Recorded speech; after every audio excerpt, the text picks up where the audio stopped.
Bonjour, bienvenue dans un tout nouveau vlog livresque, une nouvelle semaine qui commence, en fait qui s'entame cette fois-ci en ce vendredi encore une fois avant que je parte pour le boulot. Je viens tout juste de clore le dernier vlog et on se lance pour la nouvelle semaine. Cette semaine-là va se caractériser de mon côté par un long congé parce qu'on a le 2 septembre qui est la fête du travail ici au Québec, donc on a une longue fin de semaine. Puis bon, ben j'ai réussi à avoir quelques jours de congé, donc j'espère bien pouvoir en profiter pour avoir du temps sauvage, pour lire, tant mieux si ça me tente et tout ça. Mais je commence la semaine avec une lecture en cours déjà, que je ne savais pas si j'allais maintenir, mais finalement, je pense que je me suis laissée assez accrocher pour poursuivre. Donc, c'est le fameux, le plus récent roman Young Adult de Laura Wood, pardon. C'est The Agency for Scandal. Moi, je lis en version originale, mais il vient juste de sortir en français aussi chez Pocket Jeunesse. En fait, chez Pocket. Bon, chez Pocket Jeunesse, c'est sorti en juillet. Donc, si jamais vous voulez l'avoir, il est aussi en traduction française. Mais moi, je l'écoute en langue originale. Et j'ai précisé Young Adult, puis même que je dirais que c'est peut-être plus de l'adolescent, pour ado. Le personnage principal a 19 ans, mais c'est ce qui fait que je vais vous expliquer. Je vais lire la quatrième. Puis, disons que le public cible, c'est ce qui fait que ça m'a un peu fait peut-être hésiter à le poursuivre au début, mais je vous en parle après. Londres, 1897. Isabelle Stanhope travaille à la Volière, une agence de détective où les femmes ont pour cible des hommes influents et peu scrupuleux. Le jour où l'homme qu'elle aime en secret est victime d'un complot, elle fait tout pour trouver le coupable. Alors, ça, c'est la version française, la traduction de la version française. Je ne sais pas trop, je pense pas qu'en anglais, ils disaient ça comme ça, mais bon, voilà. Ça vous le dit parce que dans le résumé, ça dit ici l'homme qu'elle aime en secret, blablabla. Donc, on va suivre Isabelle Stanhope qui fait partie d'une famille de nobles, mais un peu en déchéance parce que son papa est décédé il y a 3 ans et il avait fait des mauvaises décisions financières, ce qui fait que ça laissait la famille vraiment dans le besoin. Et la mère d'Isabelle a été un peu hypochondriaque toute sa vie, mais là, finalement, après la mort de son mari, on lui a découvert une maladie grave, donc au niveau cardiaque, ce qui fait qu'elle ne peut pas bouger. Et Isabelle a aussi un petit frère qui est dans une école en pension et tout. Et voulant pas aggraver l'état de sa mère, elle va juste pas en parler. Elle va juste pas parler à sa mère de rien, puis elle va essayer de tout prendre en charge. Donc, évidemment, essayer de sauver le plus possible la vie qu'ils avaient pour sa mère et pour son frère. Puis pour ça, ben, dans le fond, elle va vendre beaucoup de choses dans la maison, elle va s'arranger, elle va mettre. Elle va garder quand même la femme de chambre de sa mère qui accepte d'être là sans être payée et tout. Mais il va falloir qu'elle se débrouille pour essayer de faire des sous. Cette fameuse Isabelle-là, elle avait été, en fait, son père avait une passion depuis qu'elle était plus jeune, c'était les serrures. Et il l'avait entraînée étrangement quand elle était jeune à, en fait, crocheter des serrures parce que c'était comme un peu sa passion. Fait qu'elle est comme arrivée alors qu'elle était une gentille dame avec, disons, des capacités qui ne sont pas nécessairement associées à son statut. Donc, elle arrive comme ça. Puis, ça va finir par éventuellement lui être utile parce que alors elle sort tout juste de son grand deuil. Elle va rencontrer par hasard une personne qui va la recruter par la bande pour travailler pour la fameuse agence, dans le fond, Goldwing, je pense. Goldwing? Goldfinch. Qui est une agence, comme ça dit ici, qui est uniquement qui emploie seulement des femmes détectives, mais qui se spécialise dans particulièrement rétablir l'équité pour les femmes à une époque où les femmes viennent tout juste d'être considérées comme des humains à part entière, mais qui se font encore beaucoup avoir, puis beaucoup dominer, puis elles sont beaucoup sous l'emprise des hommes à l'époque. Donc, ils sont spécialisés là-dedans et dans le fond, ils travaillent par équipe. Puis leur travail, ça va souvent être, disons, de essayer de faire ce travail des détectives pour trouver des informations qui pourraient faire en sorte que l'homme dans la vie d'une femme qui lui fait des misères aurait, dans le fond, voudrait conserver des choses secrètes, puis cet agent-là va mettre la main dessus et va faire en sorte que la femme en détresse va avoir une monnaie d'échange pour essayer de justement y arriver. C'est pas qu'elles sont d'accord nécessairement à ce qu'ils soient obligés d'avoir cette tractation-là, mais elles sont surtout réalistes par rapport à l'époque où sinon, s'il n'y a pas rien qui est fait, ces femmes-là n'ont juste aucune ressource. Donc, on va suivre cette fameuse Isabelle-là là-dedans. Et dès le départ, on va être mis dans le contexte sur le fait qu'elle est comme tombée en amour d'un coup avec un jeune baron qui s'appelle Max, je me souviens plus de son nom de famille, parce qu'elle l'a vu à un moment donné tombé à l'eau parce qu'il essayait de sauver un chien, puis là, il s'est mis à rire, puis tomber en amour avec son rire, puis blablabla. Bla, bla. Et c'est ça qui m'a fait un peu décrocher au départ, parce qu'on est vraiment du point de vue de la jeune fille. Attendez. Hello, c'est mon choutou! Donc, on va la prendre avec moi, sinon on va voir la grosse, son gros, son gros fouet poilu, hey, dans la caméra. Donc, ce que je disais, c'est que le fameux jeune homme, dans le fond, elle va tomber en amour avec lui, mais elle va jamais vraiment se manifester et ça va toujours rester un peu en arrière-fond. Puis c'est juste que l'autrice, elle va s'épandre beaucoup là-dessus. Puis c'est correct, c'est juste que, dans le fond, le personnage principal, de ce que je comprends, à 19 ans, ça se passe en 1897, puis à l'époque, les jeunes femmes étaient quand même maintenues un peu dans le côté de l'enfance jusqu'à ce qu'elles se marient, fait que c'est peut-être un peu normal qu'elle ait des réactions à ce point-là de, disons, milieu de l'adolescence par rapport à leur genre masculine. Mais c'est que là, l'accent est vraiment mis là-dessus. Puis là, quand ça a commencé comme ça, j'étais comme, OK, mais ça va-tu être une histoire d'enquête pour soutenir les femmes? À l'époque, c'est un petit côté un peu société, tu sais, féminisme et tout, où on va comme passer tout ce temps-là de voir l'héroïne principale alanguie devant un jeune baron qui a l'air de absolument rien en avoir à faire de cette attention-là qu'elle lui donne. Mais bon, éventuellement, on voit qu'elle part dans des missions, puis là, on se rend compte que potentiellement, elle va être impliquée différemment dans la situation. Et là, moi, je viens de me faire spoiler parce que j'ai j'ai lu la 4e qui était là, parce que je n'étais pas rendue là encore. Visiblement, ce fameux jeune homme-là va se ramasser pris dans un complot, et malgré lui, et elle va essayer de résoudre tout ça. Jusqu'à maintenant, je trouvais que le personnage principal était un peu gnangnan, mais dès qu'on la voit dans le côté agence, débrouillardise, pleine de ressources, elle devient intéressante. Puis les personnages qui évoluent au sein de cette agence-là semblent intéressants aussi, donc c'est pour ça que je suis restée accrochée, parce qu'au départ, la partie romance, pour moi, ça m'a fait décrocher. C'est un peu étrange parce que j'en avais vu, ben remarque, c'est peut-être pas étrange, mais il y avait deux booktubeuses que je suis qui en avaient parlé, donc la bibliothèque de Laurie puis Laura's Readings, puis dans les deux cas, je crois, dans mon souvenir, que en fait, dans les deux cas, elle disait que ça avait été super bon, puis elle avait vraiment aimé ça, puis c'est super enlevant, puis c'est des personnes, absolument, que quand elle le dit, j'ai des bonnes chances que ça soit un conseil qui s'applique à moi, donc on a un peu d'atome croché dans certains cas pour les lectures.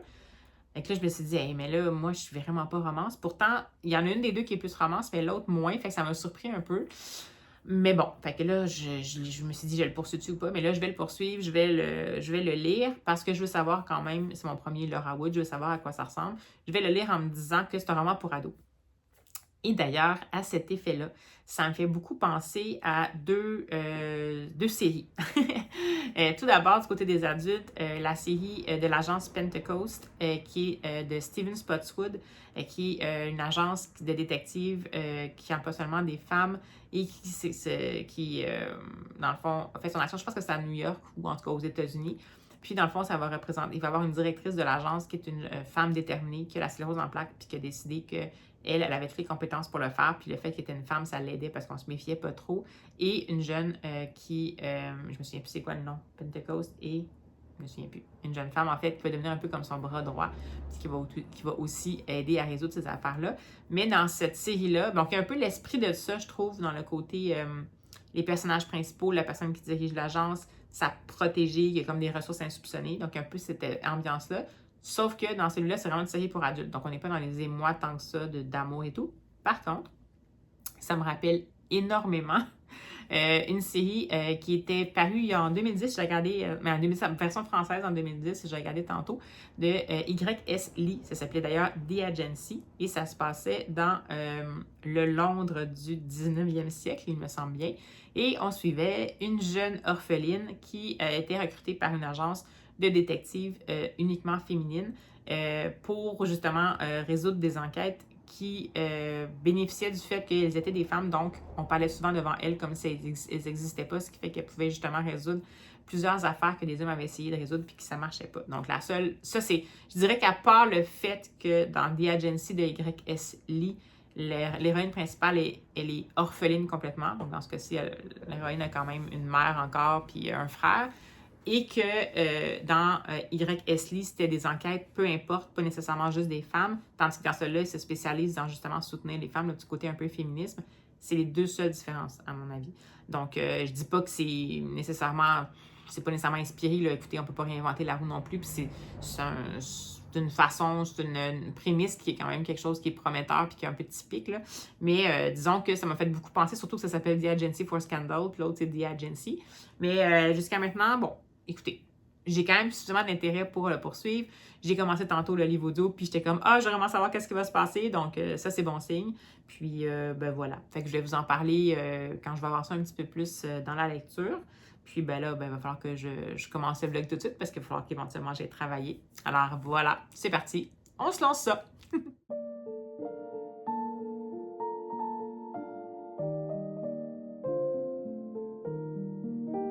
m'a donné envie de le lire, enfin, parce que j'avais vu sur Insta que Divy en avait parlé, tout ça, parce que là, je suivais pas forcément. Mais voilà, donc bien contente. Si vous n'avez pas, entendu parler, penchez-vous dessus, parce qu'il est vraiment très intéressant. Bon, il fait 340 pages, donc voilà, c'était ma petite box. Hey, bonjour, alors on se retrouve en ce dimanche pluvieux de la longue fin de semaine et je viens tout juste de terminer en livre audio le fameux The Agency for Scandal. Et bon, d'accord, j'admets que ça a été très enlevant. Heureusement que j'ai continué la lecture en me disant que c'était un livre peut-être qui était plus pour ados, quoique je suis plus trop certaine maintenant, mais bref, j'ai passé par-dessus le fait qu'il y avait vraiment un discours très romantique, un peu pimenté, disons, par moment, entre le personnage principal puis ce fameux duc qui arrive dans le décor, disons.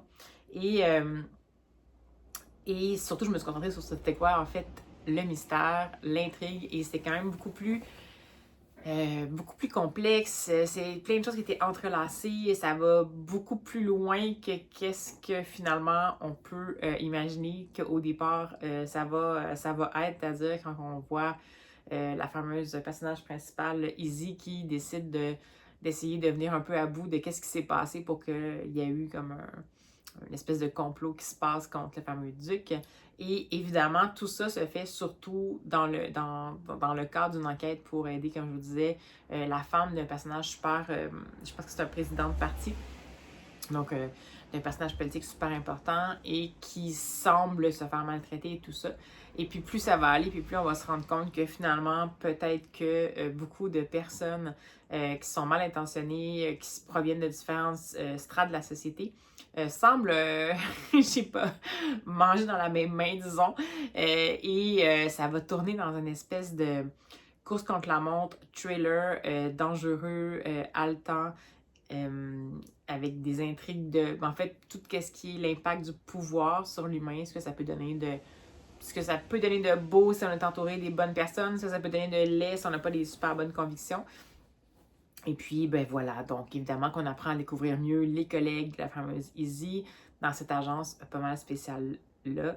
Il y a des personnages qui tapent ses nerfs, mais que finalement on se rend compte par après que même ceux-là sont pas en deux dimensions, donc ils ont quand même une autre partie que l'autrice arrive à nous faire découvrir, qui fait en sorte qu'on finit par s'y attacher, même si on se rend compte que c'est peut-être pas les personnages qui ont l'attitude la plus agréable à première vue.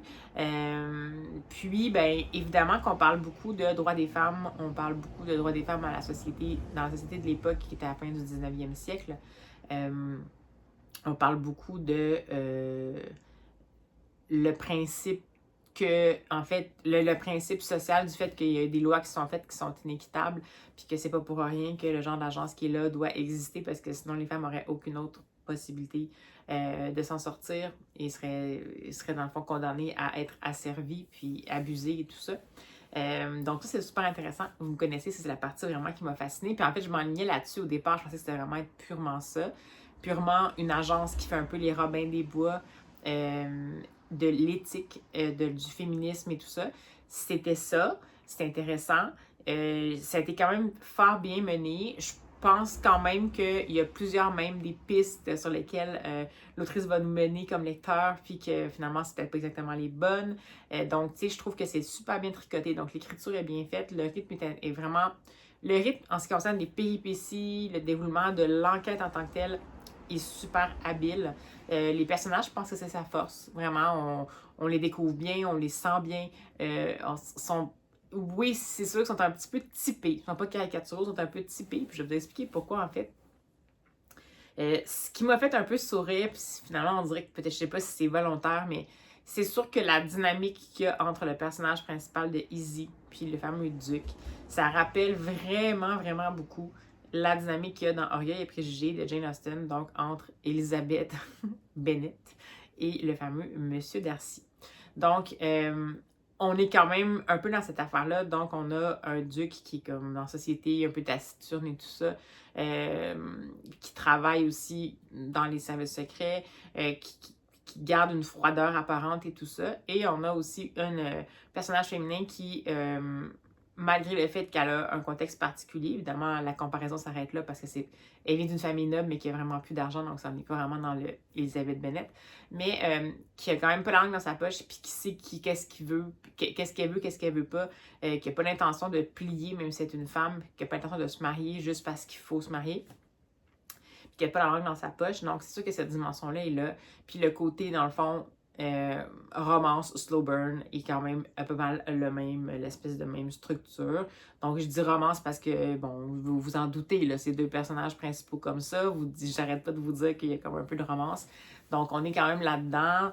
Fait que ça m'a quand même fait sourire parce que c'est peut-être un petit clin d'œil volontaire parce qu'on est quand même dans la période de la Régence. Donc, je me dis que, ben, en fait, je pense, je suis pas sûre, peut-être que je suis un petit peu perdue, mais fin 19e, pour moi, ça se rapprochait quand même un peu de qu'est-ce qui pouvait rester un peu de l'époque de Jane Austen. Puis j'ai trouvé ça intéressant pour moi qui est une grande austénite, comme on dit.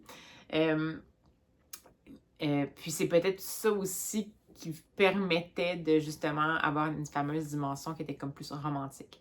Je pense que c'est un roman que sans le bémol dont je vais vous parler maintenant, ça aurait pu être une excellente lecture, presque un coup de cœur, une excellente lecture. Pourquoi là, c'est comme une excellente lecture, mais genre, parce que ça s'est bien déroulé par la suite. C'est juste que je continue à me poser la question. C'est un roman young adult, ça a été édité en traduction française chez Pocket Jeunesse, donc à mon avis, pour du young adult.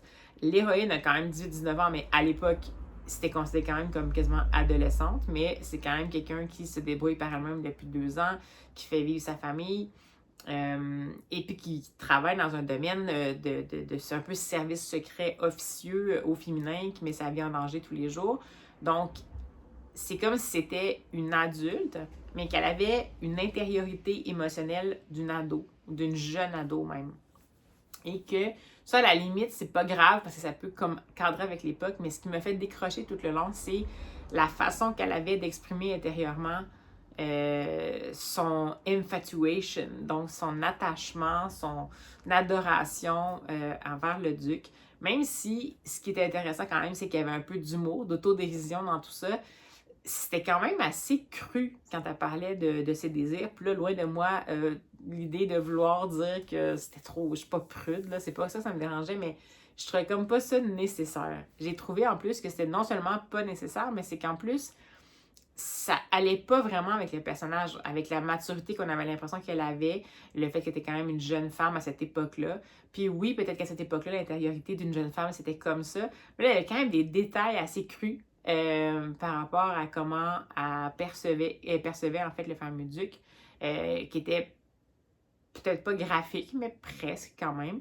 Puis là, attention, il n'y a pas de relation physique là, qui se passe vraiment, ben, potentiellement, mais vraiment de l'époque. Là, ça va pas plus loin que ça. C'est juste que je pense que c'est la manière qu'elle avait d'en parler dans son intériorité que je trouve qui était décalée, qui était un peu comme un anachronisme, mais qui était surtout une problématique entre quel âge a vraiment cette jeune femme-là. Bon, peut-être que je suis juste naïve par rapport aux jeunes femmes de l'époque qui étaient sans doute peut-être comme ça aussi. Mais je sais pas, ça m'a dérangé. C'est vraiment comme une rupture dans le ton. Il y avait un type de ton pour tout le long, puis qui était quand même un peu humoristico-historique. Fait que ça, c'était correct. Là, c'est pas, tout est pas, tu sais, j'étais d'accord avec ça. C'est juste que ça, j'ai trouvé que c'était comme de trop. On n'avait peut-être pas besoin de ces discours intérieurs-là super détaillés qui sont arrivés très fréquemment pour qu'on comprenne que le personnage principal était complètement sous le charme de ce fameux duc-là, envers et contre elle-même. Donc, on avait comme tout compris ça. Là. C'est quand même une structure qu'on connaît bien, surtout avec Jane Austen et Orgueil et Préjugés. On n'avait pas vraiment besoin de ça. Puis là, ça a été rajouté, puis je sais pas si c'était volontaire, je sais pas si Laura Wood écrit toujours comme ça. Puis là, moi, j'ai lu en plus en version originale, fait que ça peut pas être à cause de la traduction qu'il y a eu comme une espèce de problématique une rupture de ton comme ça. Donc ça, moi, ça m'a un petit peu dérangé. C'est ce qui fait que pour moi, c'est pas un coup de cœur. Mais sinon, c'est une excellente lecture. C'est vraiment haletant. C'est très divertissant. Je veux dire, bon, je suis pas sûre que je le relirai, mais il y a un deuxième tome qui est sorti, puis je vais sans doute vouloir savoir qu'est-ce qui va se passer, étant donné l'évolution des personnages dans le premier tome, au niveau personnel et professionnel. Ça promet, disons, pour un... C'est conclu en tant que tel dans le premier tome, mais on se doute. C'était pas écrit tome 1, mais on se doute qu'il pourrait en avoir d'autres. Puis là, j'ai vu qu'en effet, il y a un deuxième tome qui est sorti. Pourquoi pas s'en passer? Pourquoi s'en passer quand ça a du succès? Donc, je vais être curieuse de voir qu'est-ce qui s'est passé. Puis pourquoi je vais être curieuse? C'est comme je vous dis, pas vraiment à cause de la plume de l'autrice. C'était peut-être pas ma plume préférée, mais c'est juste parce que l'univers qu'elle a créé avec les personnages puis le contexte qu'elle a créé, si on exclut un peu l'espèce de romance dégoulinante. À part ça, le restant, ça m'a bien plu. Donc, c'est sûr que je vais lire la suite. Mais pour vrai, si ça vous tente d'essayer, ça vaut quand même le coup. Mais tu sais, juste, si vous attendez à de l'enquête historique pure, c'est pas ça. Sauf qu'il y a vraiment une grande portion qui est donnée à, justement, des questionnements sociaux, politiques, en lien avec le féminisme, avec les droits des femmes. Donc, c'est quand même vraiment intéressant. Mais pour ceux et celles d'entre vous qui avaient besoin d'avoir un peu de romantisme de plus, ben disons que vous allez avoir une espèce de personnage principal qui parle un peu comme dans les adaptations très, très, très récentes des classiques de Jane Austen. Donc, un cadre très historique, mais une intériorité émotionnelle du personnage qui peut-être plus ou moins adéquate. Mais bon. Donc voilà, bonne lecture quand même, somme toute. C'était fort intéressant. Et qu'est-ce que je voulais dire d'autre à part ça par rapport à ce livre-là? Ben moi, je l'ai écouté en audio, comme je vous dis, puis la narratrice était vraiment intéressante. Donc, je vais quand même vous la mettre là en anglais. Donc, si jamais vous êtes capable de l'écouter en anglais, ça vaut le coup quand même de le découvrir comme ça. Et puis, ben voilà. Ben, je suis bien contente de l'avoir lu. Je comprends pourquoi ça a été des coups de cœur pour plusieurs personnes de BookTube dont je vous parlais qui l'avaient découvert. Pour Laura's Reading, ça me surprend un peu. En même temps, elle lit quand même un peu de romance des fois. Peut-être que ça l'a pas trop dérangé. Je me souviens pas si elle en a vraiment parlé. Elle a peut-être même mentionné cette espèce de côté-là aussi qu'elle disait peut-être que ça, c'était pas nécessaire. Mais à un moment donné, on embarque vraiment dans l'action quand même assez rapidement. Donc finalement, on est capable de mettre de côté ces parties-là qui sont un peu qu'on fait comme « Oh mon Dieu, avec les yeux au ciel ». En ce qui concerne la bibliothèque de Laurie, c'est vrai qu'elle lit beaucoup plus de romances que moi, donc peut-être que ça l'a pas dérangé. Puis je dirais que c'est quand même... C'est comme... Ça n'existe pas, ce mot-là, mais c'est la romantasy, mais c'est comme un peu du romantistery, romance mystery, mettons. Il y a du historical romance, fait que je pense que c'est plus comme du mystery romance, mais avec une grosse dimension historique, puis quand même, les personnages féminins ont une grande place. Il y a ça aussi, je pense, qui m'a dérangé, c'est que c'est comme... Le personnage principal, c'est quelqu'un qui est comme impliqué dans la défense des droits des femmes, puis elle veut pas se marier pour rien, puis elle veut pas perdre le contrôle sur rien. Puis en même temps, c'est un personnage qui est comme, dans son intériorité, elle s'exprime vraiment comme quelqu'un qui veut être un peu, ben, qui se laisse un peu comme avoir par justement le fameux jeu avec le sexe opposé ou le même sexe. D'ailleurs, il y a une bonne diversité. À l'époque, je trouve ça intéressant. On fait référence, entre autres, il y a un des personnages qui fait en sorte qu'on va faire référence au fameux procès d'Oscar Wilde par rapport à l'époque, l'homosexualité était bien entendu criminelle. Et puis quand je dis bien entendu, dans le sens que c'est pas parce que j'étais d'accord, c'est juste que c'était malheureusement ça et que Oscar Wilde avait été en prison pour ça. Donc, il y a quand même aussi ça qui est dedans. Donc, il y a vraiment un gros travail qui a été fait. C'est juste que cette partie-là de romance, c'est comme si... Je me demande juste si ça a été plaqué là parce que ça fonctionne en ce moment. Ça m'a comme un peu fait un peu déchanter, mais sinon, le restant, ça m'a quand même bien plu. Donc voilà, j'arrête d'en parler. J'en ai quand même parlé pas mal, mais c'est juste que, je sais pas, j'ai trouvé ça super intéressant, super haletant, mais c'est ça, faut pas trop... Comme je dis, c'est pas la plume du siècle, elle est correcte, c'est pas la plume du siècle, mais vraiment pour les personnages, ça vaut le coup de le découvrir. Puis sinon, aujourd'hui, je suis allée me chercher In Extremis, parce que dans le fond, j'avais jusqu'à demain. Je suis allée me chercher un exemplaire de la prochaine lecture, la lecture de septembre, en fait, du club de lecture de tous les gens qui sont inscrits au Patreon en fait, de Alex Bouquet dans Prada. Donc, ben voilà, ce mois-ci, on lit un classique. J'admets que j'étais plus ou moins... ça me dérange pas de lire des classiques, mais ceux qui ont été choisis, on dirait qu'ils m'attiraient moins. Puis même celui-là, j'avais pas nécessairement envie de le lire comme ça. Puis là, je m'excuse à l'avance. J'ai beaucoup écouté Fluent Books, qui est une grosse fan de cet auteur-là en général et de cette sous-série-là de l'auteur en particulier. Donc, on va lire Thérèse Raquin de Émile Zola, qui fait partie de la série des Rougon-Macquart, si je me souviens bien. Oui, c'est dans une immense fresque des 20 volumes des Rougon-Macquart, donc elle s'est inscrite là-dedans. Puis dans le fond, je décidé d'aller me l'acheter. J'aurais pu, je vais sans doute t'écouter en audio de toute façon, mais pour tous les livres du club de lecture, absolument, je les achète. Puis là, ben, comme c'était les Rougon-Macquart, j'aurais pu l'avoir en folio, en petit folio ordinaire, comme si j'étais au cégep ou à l'université, puis c'était obligatoire. Mais pour le même prix, même moins cher, je pouvais avoir cette collection-là, qui est la bibliothèque du collectionneur. Donc, j'aime absolument un petit peu moins les jaquettes, mais comme à l'intérieur, c'est intéressant parce qu'en fait, c'est un petit peu un livre à l'ancienne. Puis c'est vraiment un livre un petit livre de poche. Je vais regarder ma main, dans le fond. Ça rentre vraiment comme partout. Puis à l'intérieur, on a vraiment, bon, ben, tu sais, on a dans le fond les dorures. Je sais pas, je vais cacher ma face. Non, oui. Les dorures, on a à l'intérieur un peu vraiment comme si on avait un petit livre à l'ancienne. Et on a un petit signet en tissu, là. Comme ça. Donc, pour un prix très, très peu cher. Donc, je me disais, ben, tu sais, écoutez, ça va le faire pour cette édition-là. Fait que je me suis dit que, bon, je suis allée me le chercher. Puis, en fait, pourquoi j'étais une extrémiste, c'est que ça commence demain, en fait, la lecture pour le mois. Donc, je me suis dit que pourquoi pas. Puis, ben, dans le fond, tant qu'à avoir ça, je sais pas si.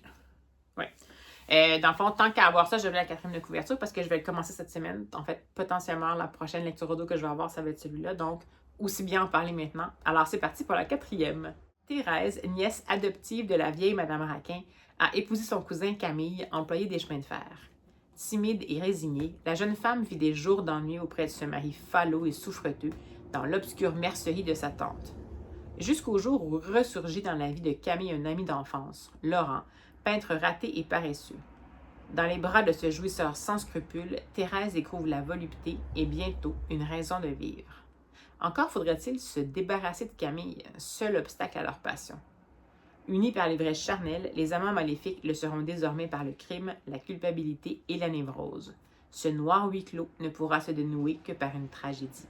Donc, c'était un peu ça qui m'intéressait moi, mais en même temps, je suis quand même curieuse. Puis c'est, en tout cas, en version poche, je ne sais pas en version régulière combien ça fait, parce que c'est quand même un petit peu comme du papier Bible avec des pas beaucoup de dialogue, là. Il va falloir qu'on s'accroche ici. Mais dans le fond, voyez-vous, celui-là, en édition comme ça, ça fait 265 pages bien denses. Donc, voilà. Alors, ce sera ma prochaine lecture. J'ai peut-être quand même, je sais pas trop, j'ai quand même des livres à lire, une autre épreuve, non, un autre service de presse que j'avais eu aussi par netgalé.fr, que je vais peut-être découvrir, ou le tout nouveau Ludovic Manchet et Christian Niemiec, qui était le bababa de Winnicott, à l'ombre de Winnicott, dans l'ombre de Winnicott, je sais pas, qui est aussi en livre audio. Fait que ça me travaille un peu, mais là, comme on peut commencer le Thérèse Raquin, soit que je le commence celui-là, ou je commence à lire Thérèse à l'ombre de Winnicott, puis je verrai pour Thérèse Raquin.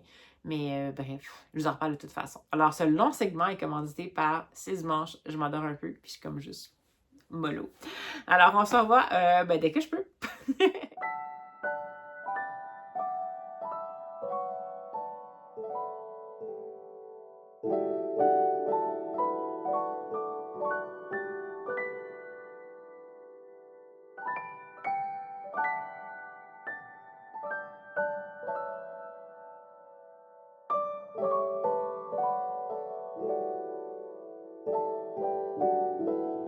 Selon moi, de ce que j'ai pu comprendre, ce qui est censé être une dark romance, et pour avoir essayé d'en lire après, pour moi Tainted Hearts n'est pas une dark romance.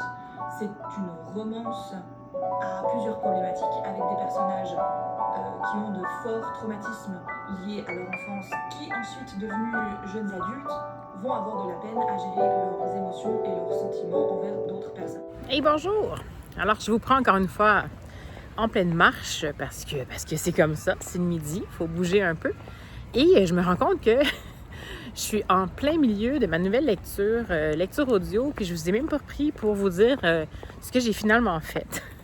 Et ce que j'ai finalement fait, c'est bien entendu d'être rendu habitué. J'ai absolument pas lu ce que je me disais que je pourrais lire, mais là finalement, c'est la faute du Café et des livres. J'ai écouté son vlog du Café et des livres, puis elle est en train de lire avec ses amis en lecture commune la série complète de Patrick et Erika Falk, de Camilla Lackberg, qui est une série qui est très ancienne en fait. C'est pas quelque chose qui est vraiment récent. Mais ils la lisent dans le fond un tome après l'autre. Puis évidemment, c'est un peu grâce à ça et à la bibliothèque de Lory que j'avais recommencé en fait les Camilla Lackberg. Puis je trouvais que c'était clairement une série qui me convenait. C'est ce qui m'a fait ne pas avoir peur des polars scandinaves. Donc, et j'étais rendue moi-même au tome où du café des livres étaient. Donc, qui venait juste de lire, c'est-à-dire le tome 5, l'enfant allemand. Et, écoutez, j'ai pas pu m'empêcher. Ça m'a vraiment donné le goût de la poursuivre. Donc, je me suis lancée dans le tome 5, l'enfant allemand. Je l'écoute en livre audio en anglais parce que c'est juste ça que j'ai trouvé. Parce qu'honnêtement, je m'apprêtais à l'écouter en français. Là. De toute façon, c'est écrit en suédois au départ, donc c'est pas grave. Même si, comme je vous disais toujours, je préfère quand même la traduction du suédois vers l'anglais que vers le français. Souvent, la traduction vers le français est un peu maladroite. Mais bon, voilà. Alors, j'ai comme continué ça. Et je l'écoute en anglais, puis c'est vraiment prenant. On est vraiment dans un tome où c'est super sombre, je vous avertis tout de suite. Bien sûr, l'enfant allemand, ça fait référence à, on le sent surprise, la Seconde Guerre mondiale. La Seconde Guerre mondiale en Suède, en Norvège et en Allemagne. Et on va retrouver notre fameuse Erika, qui émerge tout juste de 1 an à la maison, un peu en arrêt de sa vie d'adulte pour cause de parentalité. Et elle veut reprendre, elle a un livre à écrire sur un tout autre sujet, mais elle est quand même un petit peu intriguée parce que sa mère est décédée, puis elle a toujours pensé que sa mère elle a jamais toujours pensé qu'elle connaissait pas bien sa mère, que sa mère avait laissé dans le fond peu de choses pour elle, pour essayer de mieux la saisir. Elle n'a pas nécessairement eu une bonne relation avec sa mère, une relation qui était très froide. Et entre autres, elle avait laissé à sa mère, elle avait laissé en fait une médaille de nazi. Et Erika se souvient qu'elle était allée la faire pas évaluer, mais qu'elle a voulu en apprendre un peu plus. Puis qu'elle était allée voir quelqu'un qui s'appelait Eric, j'ai un blanc. Eric, ah non! En plus, c'est un nom assez typique. Bon, c'est pas grave. Et qui avait essayé de lui donner l'information, mais qu'elle s'est rendue compte que finalement, il n'avait pas dit grand-chose. Il y avait plus comme... Il avait bloqué à un moment donné, puis elle savait pas trop qu'est-ce qui s'était passé.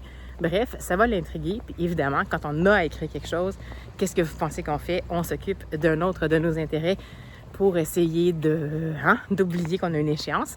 Donc, elle, plutôt que d'écrire le livre pour lequel ce qu'elle est censée écrire, elle va censée un petit peu d'en retrouver ses origines. Et ça l'intrigue parce que ça semble vraiment un peu lié justement à cette partie-là, le nazisme et tout. Puis c'est quelque chose qui, évidemment, est très tabou et tout.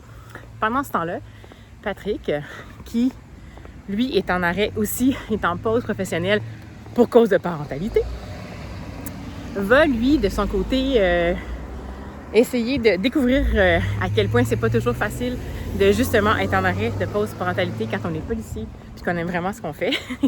Et il va avoir un cas d'une mort suspecte. Donc un corps qui va être découvert comme presque 3 mois après sa mort par 2 jeunes garçons qui vont entrer par effraction dans la maison juste pour aller voir les curiosités que cette personne-là avait. Et c'est le fameux Eric, dont je me souviens plus du nom, qui est un ancien professeur d'histoire, et c'est lui qu'on va retrouver mort. Évidemment, le poste de police, en l'absence de Patrick Edstrom, qui est celui qui habituellement va tout faire pour que ça fonctionne, est un peu désarçonné. Et il va bientôt, malgré tout, et malgré sa promesse de s'occuper de sa fille, se retrouver un peu mêlé à tout ça. Parce qu'il va essayer d'aider l'équipe à aller un peu plus loin. Et évidemment, Patrick et Erika, c'est plus tant un grand secret, fait que je peux le dire, sont ensemble, mais ils ne vont pas nécessairement dire sur quoi ils travaillent nécessairement. Donc évidemment qu'on comprend que le fameux Eric d'Erika et le fameux Eric de Patrick, c'est le même. Et qu'on se souvient bien que Erika est allée voir le fameux Eric concernant une médaille nazie. Et voilà.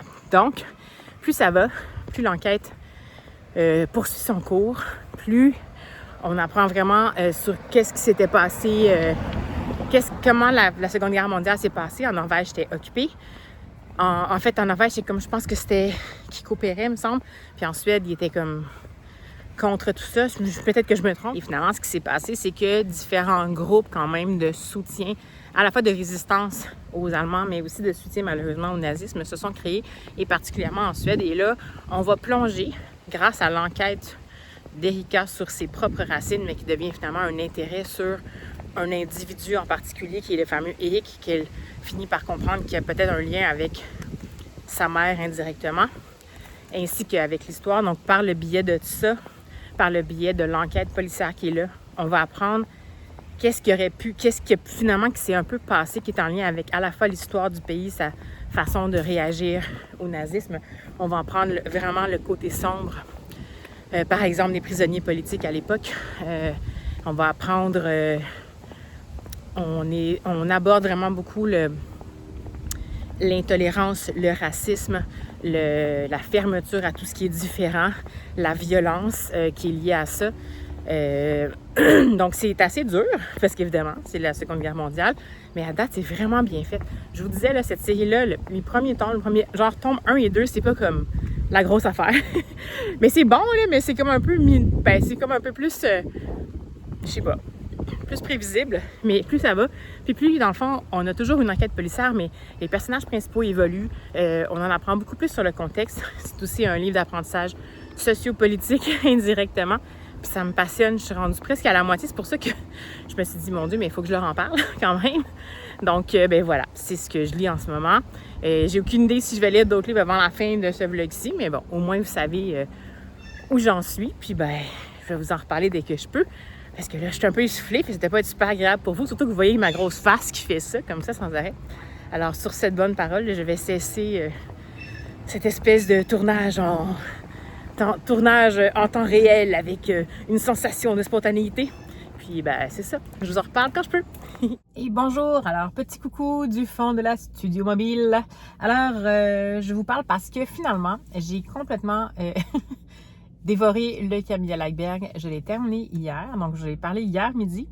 Et puis, il me reste encore la moitié. Puis, finalement, j'en ai écouté en audio un peu dans mes transports. Puis, je l'ai terminé en numérique en soirée. Puis, ça a été... c'est une note presque parfaite. Je pense qu'on dirait que je suis pas encore rendue au coup de cœur, mais c'est excellent. C'est un des tomes que j'ai trouvé jusqu'à maintenant le plus abouti. Comme je vous disais, il y a beaucoup de complexité, beaucoup de couches de compréhension, beaucoup de sujets rudes et tabous abordés, mais de façon vraiment habile. Je ne pourrais pas vous en dire plus sur l'intrigue parce que j'ai quand même fait une bonne mise en contexte, mais en gros, c'est vraiment un tome qui est un petit peu plus sociopolitique. En même temps, c'est super remuant. C'est sûr, attention peut-être, il y a quand même quelques scènes qui font référence au traitement des prisonniers politiques en 1900, pendant la Deuxième Guerre et aussi dans certains camps de concentration, ainsi qu'une très courte scène, mais très remuante scène, très courte, genre 3-4 lignes, qui évoque en fait un viol dans une situation domestique. C'est pas très décrit, mais c'est sûr que ça rentre comme un coup. Ça donne un coup au cœur, un coup de couteau au cœur. C'est super bien fait. Je trouve qu'en plus, ça aborde vraiment le côté en parallèle de tous ces sujets-là qui sont lourds, qui sont tabous, qui sont pourtant indispensables à aborder. On a également une grosse vision sur la charge mentale et la parentalité. Et il ne faut pas oublier que ces livres-là ont été écrits il y a vraiment longtemps. Donc, il y a vraiment longtemps.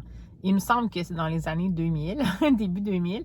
Donc, on n'était pas du tout à la même place en termes de parentalité, charge mentale, partage des tâches. Peut-être en Suède, mais dans le restant du monde. Et je trouve ça quand même intéressant. On a vraiment des questionnements. Le côté un peu société patriarcale traditionnelle qui est secouée. Les personnages principaux sont super intéressants. Ils ont des réactions qui sont pas parfaites, mais qui sont des réactions humaines, mais on sent que ça va vers le mieux. La seule chose, je pense qu'à chaque fois, là, ça me l'a refait dans ce tome-là, puis ça faisait 1 ou 2 tomes, ça l'avait pas fait. Mais la seule chose que je trouve, c'est qu'on sent vraiment que ça a mal vieilli seulement pour un aspect. C'est que encore là, il y a énormément de mentions du poids des personnages.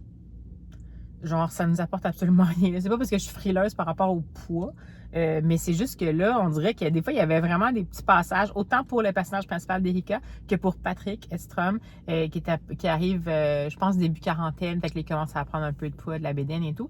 Puis c'est vraiment mentionné, genre vraiment beaucoup. Puis on dirait que ça apporte absolument rien à l'histoire. Fait que ça, c'était là dès le départ. Puis ce que je comprends, c'est que c'est vraiment plus typique d'une époque. On était plus là-dedans dans les années 2000. Donc, je le prends comme ça. Mais juste vous dire, peut-être que si ça vous active potentiellement pour des raisons qui vous regardent, ben c'est quand même un peu présent. Mais si on fait fi de ça, ce tome-là, là, c'est un...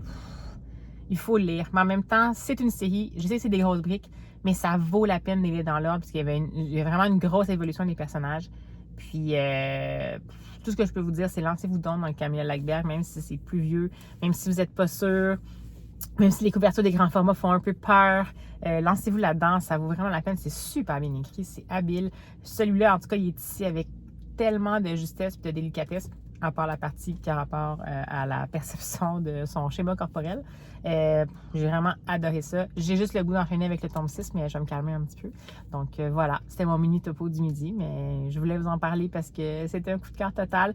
Puis là, ben, je sais pas quoi faire. On est jeudi, il reste pas tant de jours avant demain pour la fin du vlog. Puis je sais pas si je commence un autre livre ou pas, si j'ai des petites lectures. Fait que vous allez le savoir avant moi. Moi, pour le moment, je ne sais pas encore, mais je vous reprends dès que je peux. Et bonjour! Alors, je vous fais un rapide coucou. Finalement, j'ai décidé de lire une autre lecture avant la fin du vlog.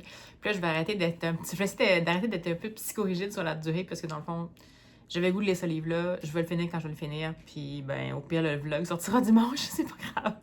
Bref, à cause de un podcast que j'ai écouté, celui de la Grande Librairie, puisque c'est revenu, ben c'est une émission en France, mais il y a aussi un podcast qui est fait par France Culture, je pense. Puis moi, je l'écoute en podcast parce que, bon, bref, beaucoup trop longue introduction. Et dans ce podcast-là, il parlait de la rentrée littéraire, dont, entre autres, un des titres qui a été fait par Alice Zeniter, qui est Frapper l'épopée, je pense. Ça se passe en Nouvelle-Calédonie et tout. Puis bon, moi, Alice Zeniter, je l'avais connue grâce à Toute une moitié du monde. J'avais vraiment beaucoup aimé sa plume. Ben là, en plus, j'avais écouté un audio, puis c'était lu par l'autrice, mais j'avais beaucoup aimé sa plume. J'aimais beaucoup le petit côté simplicité, mais justesse, puis un peu d'humour et tout ça. Puis là, ça m'a donné envie de redécouvrir peut-être une autre des œuvres de Alice Zeniter. J'étais moins interpellée peut-être par son plus récent, Frapper l'épopée, mais j'ai trouvé le livre qui s'appelle Juste avant l'oubli d'Alice Zeniter et je l'écoute en livre audio, donc ben, je l'ai aussi pris. Je l'ai aussi pris en livre numérique là, parce que c'est pas très long en audio, fait que je vais voir là, si je suis vraiment prise, peut-être que je vais le terminer rapidement, mais sinon j'écoute en audio. Et je vais lire la 4e de couverture, c'est assez intéressant. Il règne à Miralé une atmosphère étrange. C'est sur cette île perdue des Hébrides que Galwin Donnell, maître incontesté du polar, a vécu ces dernières années avant de disparaître brutalement. Il se serait jeté du haut des falaises. Depuis, l'île n'a d'autres habitants qu'un gardien taciturne, ni d'autres visiteurs que la poignée de spécialistes qui viennent tous les 3 ans commenter l'œuvre de l'écrivain mythique. Cet été-là, Emily, qui commence une thèse sur Donald, est chargée d'organiser les journées d'études consacrées à l'auteur. Elle attend que Frank, son compagnon, la rejoigne. Et Frank, de son côté, espère que ce voyage lui donnera l'occasion de convaincre Emily de passer le restant de ses jours avec lui. Mais sur l'île coupée du monde, rien ne se passe comme prévu. Galwin Donnell, tout mort qu'il est, conserve son pouvoir de séduction. Donc, je ne sais pas trop à quoi m'attendre. Puis je pense que Galwin Donnell, c'est un vrai auteur. Je ne le connaissais juste pas. C'est, semblerait-il, un des auteurs de romans policiers, de l'âge d'or du policier, donc en même temps que Raymond Chandler et tout ça. Et qui a d'ailleurs, disons, un pan qui a choisi de faire en sorte que son personnage principal est un pan de sa vie qui est un peu douteux, une addiction à la sexualité qui fait en sorte qu'il l'exprime devant des façons qui sont à la limite de l'illégalité et du crime. Bref, cet auteur-là, dans le fond, ça m'intriguait un peu parce que c'était une auteure. Je voyais bien que c'était aussi une histoire d'amour. D'ailleurs, j'ai lu une autre 4e de couverture, puis ça m'a un petit peu divulgâché la fin, donc je vous ai pas lu celle-là. Mais on se doute quand même un petit peu de ce qui va se passer quand même. Et je trouve ça intéressant. Évidemment, on est avec des gens qui sont en mi-trentaine, un couple dont une personne travaille aux urgences comme infirmier, donc le fameux Frank, et la fameuse Emily, qui, elle, est encore à l'université puis qui décide de se lancer dans le fond dans des études supérieures et littéraires. Et on retrouve pas mal, bon, évidemment, ça va sans doute être un livre en quête un peu de soi, de sens, de relation à l'autre. Comment on peut dealer avec le fait que les priorités de un sont peut-être différentes des priorités de l'autre. Puis le pouvoir d'attraction d'un sujet, peut-être quand on est en mode recherche, je sais pas, ça me semble un peu en surface, mais Alice Zeniter a toujours une façon aussi de faire dépasser un peu son jupon socio-politico-féministe. Donc, j'ai hâte de voir comment ça va s'exprimer là-dedans. Jusqu'à maintenant, j'aime vraiment beaucoup la plume. Puis là, en plus, cette fois-ci, ben, j'aimais beaucoup quand c'est Alice Zinta qui lisait son opuscule que j'avais écouté. Mais là, cette fois-ci, c'est un lecteur. Puis, il est vraiment, vraiment bon. J'aime beaucoup, beaucoup la façon qu'il a de faire vivre, en fait, le texte. Puis, il prend un peu son temps et tout. Donc, voilà où j'en suis. Et bien, la prochaine fois qu'on va se reprendre, je vais vous parler de mon appréciation du livre en tant que tel, mais je voulais juste vous dire que finalement, ben, c'était quand même sans surprise. Je me doutais que j'allais potentiellement relire un autre roman, plutôt que d'enchaîner nécessairement des graphiques pour que je puisse vous faire le vlog à temps, le vendredi, blablabla. Dans le fond, j'ai comme dit, ben ça me tente de lire un troisième roman, puis ça va être ça. Alors, sur ces bonnes paroles, les sages paroles, je vous laisse ici parce que je vais devoir aller travailler. Et puis, ben, je reviens quand j'ai fini ma lecture. Hey bonjour, alors me revoici une toute dernière fois pour ce vlog-ci parce que je viens tout juste de finir à l'instant le fameux Juste avant l'oubli d'Alice Zénitaire. Et ça a été très marquant comme lecture. Je ne sais pas encore si c'est un coup de cœur, je ne suis pas certaine parce que le dernier quart m'a laissé un petit peu plus détaché, disons, de l'histoire que le début. Mais sinon, j'ai vraiment adoré cette prémisse-là, bon, en fait, la prémisse, les personnages principaux. Non, c'est pas vrai. J'ai pas adoré les personnages principaux. J'ai préféré les personnages secondaires. C'est pas des personnages nécessairement qu'on aime tant que ça, parce que c'est des personnages qui sont en proie à un tumulte intérieur très fort et même des personnages secondaires qui sont associés, dont le fameux gardien qui est sur l'île où Frank et Emily vont se retrouver, parce que oui, Frank va aller retrouver Emily pendant qu'elle doit animer les journées de la littérature ou je sais pas trop quoi qui sont en lien avec son fameux domaine d'études. Il y a un gardien qui est là sur l'île, puis avec qui Frank va finir par se lier, pour le meilleur ou pour le pire. Et lui aussi, en fait, on se rend compte qu'il est un peu pas mal en proie avec un spleen.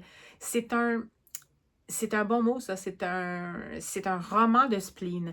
Mais si ça avait été un roman de spleen du début à la fin, je pense que j'aurais décroché parce que j'ai moi une grande tolérance avec le spleen. J'ai rien contre le spleen, mais je suis pas nécessairement dans une période de ma vie où j'ai nécessairement envie d'être exposée à du spleen. Par contre, les personnages sont quand même bien intéressants. Ils sont peut-être pas poussés beaucoup. On les connaît, on apprend à les connaître par leur intériorité, mais ça, c'est un peu le point de vue, ben pas le point de vue, mais la façon de faire d'Alice Zinita, de ce que j'ai pu voir. Mais c'est surtout cette plume, mon Dieu, c'est tellement une plume savoureuse. Puis quand je dis savoureuse, c'est dans le vrai sens du terme, dans le sens où c'est une plume qui est très habile, c'est une plume qui arrive à tirer profit au maximum d'une simplicité de mots, mais en même temps qui sont toujours assez justes, ce qui fait que ça frappe à chaque fois directement au bon endroit.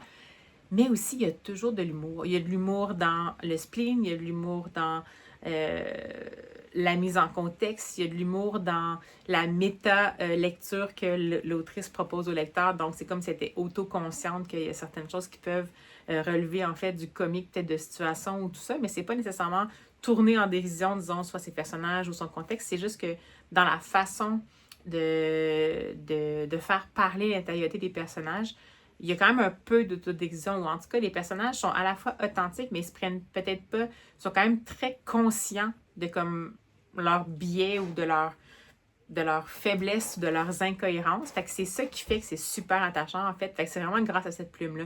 Ce qui fait que moi, cette plume-là, je la suivrais un peu n'importe où. C'est comme pour ça, finalement, que j'ai réussi à... pas que j'ai réussi, c'est pas vrai, là, c'était pas comme une grosse épreuve, là, mais que j'ai terminé le livre parce que cette fois-ci, c'est pas tant que je voulais exactement savoir ce qui se passait. Quoique, c'est quand même intéressant de savoir qu'est-ce qui se passe parce que plus ça va, puis plus on en apprend sur ce fameux auteur-là, à quel point, finalement, il y avait comment il était perçu de la société versus qui il était. Cette personne-là qu'il était n'a jamais été vraiment complètement été visible en société pour lui. Et donc, il y a vraiment un personnage. Et aussi, on en apprend un peu plus potentiellement sur qu'est-ce qui a mené à sa mort, qu'est-ce qui s'est passé exactement pour dans les jours, les mois, les années qui ont précédé sa mort. Et entre en ligne de compte aussi tout ça, les personnages qui tournaient autour de lui à cette époque-là. Donc, même sur l'île où il était seul avec une famille de gardiens. C'est quoi le côté positif et négatif d'habiter sur une île isolée? Est-ce que ça aide vraiment toujours? Est-ce que ça ouvre les horizons ou ça les ferme? Donc, il y a ça aussi qui est quand même abordé. Il y a quand même une bonne partie aussi qui te fait un peu honneur et qui rit un petit peu du milieu universitaire, gentiment, là, avec bienveillance. Puis là, j'ai vu en fait dans les notes de l'autrice que c'est en hommage à une des thèses une thèse en littérature qu'elle n'a jamais remise finalement sur un auteur disparu. Puis donc ça fait quand même un peu écho à ça. Puis c'est intéressant, là. C'est intéressant peut-être pour plus ceux qui sont passés par ce parcours-là, mais je pense que ça représente quand même un intérêt pour même quelqu'un que ça ne dirait absolument rien. On travaille beaucoup on est vraiment dans l'intellectualisation à outrance, puis dans le fond, c'est confronter ça avec deux personnages qui, eux, sont pas du tout dans le... Désolée. Eux sont pas du tout dans l'intellect, sont vraiment dans le ressentir, dans le ici, dans le qu'est-ce qu'on fait concrètement. Fait que c'est vraiment le clash entre ces deux personnes-là et l'espèce de groupe universitaire qui est là pour un peu couper les cheveux en quatre de l'histoire. L'histoire avec un grand H et l'histoire avec un petit H. Et Emily fait partie de ces gens-là. Et Frank fait partie de ceux qui ressentent à 1000%.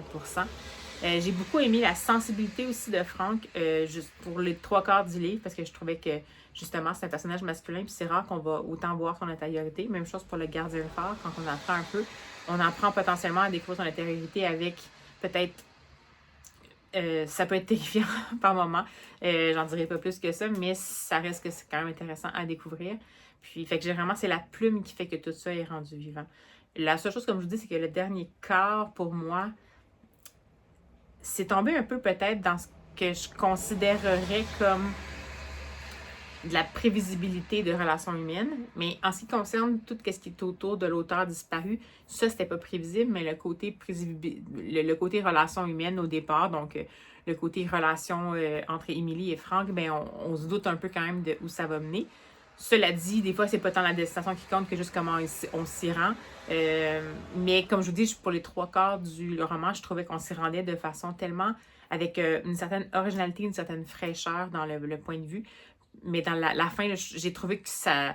On était pas mal dans le maelstrom, puis bon, c'est un petit peu moins venu me chercher. Aussi, une dernière chose que je voulais souligner, c'est que la structure est super intéressante parce que on va suivre... en fait, on va suivre Frank, principalement, comme son point de vue à lui. Puis on va parfois suivre... on va en même temps suivre les fameuses journées universitaires qui sont là, donc comme si on assistait à un congrès. Donc, on va avoir accès à des communications particulières sur le fameux auteur. C'est très intéressant. Donc, c'est comme une fiction en bribes, parce que chaque chapitre a comme un genre un titre. C'est comme un peu, ça dit un peu l'essentiel, un peu comme quand on a des actes de congrès, on a comme un titre qui nous dit un peu l'essentiel du sujet, mais la fiction, la trame narrative est un peu traitée comme ça. Puis c'est entrecoupé, comme je vous dis, de la réalité de ce qui se passe ces journées-là, donc l'espèce de congrès, des journées d'études littéraires qui sont là. Et il y a quand même des moments où on va changer de perspective, on se retrouve dans la perspective de Frank, mais à ce moment-là, on passe en narrateur omniscient. Donc, c'est super intéressant, dans le fond, la structure narrative qui a été faite, les outils narratifs qui ont été utilisés, je trouve que ça rend les choses vraiment dynamiques, ça rend les choses comme... En même temps, on a l'impression d'en apprendre un peu. On a l'impression d'être presque un universitaire invité à ces journées-là. Je pense que, je sais pas si c'était ça l'intention de l'autrice, mais en tout cas, si c'est ça, ça fonctionne vraiment. Fait que ça, je l'ai vraiment souligné. Fait qu'écoutez, ce Alice Zenithal-là, je pensais que ça serait un coup de cœur. Puis à cause du dernier quart, ça m'a comme un peu saoulée un peu vers la fin, mais ça n'enlève rien à la qualité de l'œuvre. C'est juste moi qui, finalement, est rendu à un stade où ça me tente plus à ce point-là, à cet extrême-là, mais je reconnais complètement la qualité de ça. C'est un livre que potentiellement je devrais quand même garder à la maison, ne serait-ce que comment elle parle de l'île, de l'atmosphère. C'est vraiment une plume qui est super bonne pour être une plume d'atmosphère. D'ailleurs, ça me faisait un peu penser, ben c'est pas pareil, là, mais à Maëlys de Kerangal, dans le sens que je pense quand même que l'île est un personnage dans tout ça, puis que le restant est un peu comme une excuse. Mais là, ça, par contre, c'est très bien développé qu'est-ce qui est autour. C'est juste que l'île est quand même une excuse, et une excuse. L'île est quand même un personnage, puis ça influe aussi sur le cours des choses. Donc, j'ai trouvé que ça aussi, c'était une caractéristique que j'avais peut-être moins réalisé quand j'avais lu toute la moitié du monde, mais dans celui-ci, je trouve que c'est très présent. Et si jamais vous avez jamais découvert, si jamais vous avez jamais... super! Donc, si vous n'avez pas encore découvert Alice Zinita, ben, je vous invite grandement à le faire. Puis, ben voilà.